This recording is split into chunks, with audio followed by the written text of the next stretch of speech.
Okay.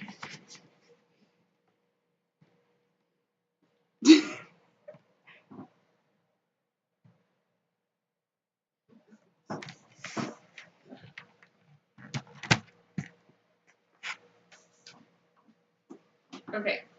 Hello, my name is Rebecca, and I'm going to tell you a little about my life. I was born in Pierre, South Dakota, and then came my three brothers after me. In Pierre, I went to kindergarten and then was homeschooled until about fifth grade. My grandparents were close by. My grandma was an elementary teacher in Sioux Falls. My grandpa was a cow rancher in Rapid City, and my other grandparents were 2 hours away in Mitchell, South Dakota, and they were retired. When I was 12 years old, my family moved to Scottsbluff, Nebraska. When we got here, my mom had West Nile, so she was no longer able to homeschool us. So we decided that we were going to go to public school. I decided to go to Guile Elementary. After a year of going there, my parents decided to send all of us children to Community Christian School. Community Christian ends at 8th grade, so I had to choose whether to go to Scottsbluff or Gering. I decided to go to school at Gering High School because I'd already met all of my friends over in Gering. After I graduated high school, I decided to go intern with a youth pastor in Lincoln, Nebraska.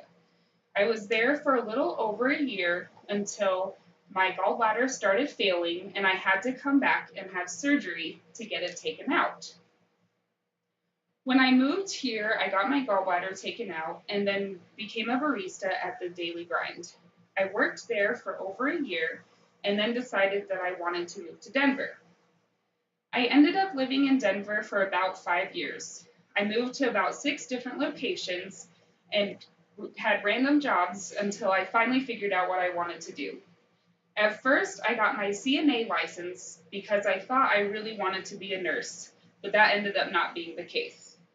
My friend had a sister who was looking for someone to help her in her classroom, and that turned out to be my dream job. She was an elementary special ed teacher. I was her teacher aide for 2 years and then got another job at another location. There in Denver, I met my boyfriend, and we decided to move back here for him to be the chef at the Emporium. The move was a good move to come here for me to get my associate's degree and start working on my degree to be a special ed teacher. I now work at the Tangled Tumbleweed, and I also work at Westmore Elementary School as a special ed teacher aide. I love my job working at Westmore and plan to be full-time next year. Over the summer, I will be working at the Tumbleweed full-time and then start school in the fall at Chadron State College to get my bachelor's degree in special education. My ultimate goal is to get a bunch of land to build a special ed camp where families can bring their children to do different therapies as well as have a place for the family to go and relax and spend some time together. I would ultimately like to get my master's degree in special ed and possibly also open a business where special needs people can come and work. I love special ed and it has become my passion, and I hope that I will make a difference in children's lives in the future, as well as my little brother who's going to become a teacher can help work with me on that as well.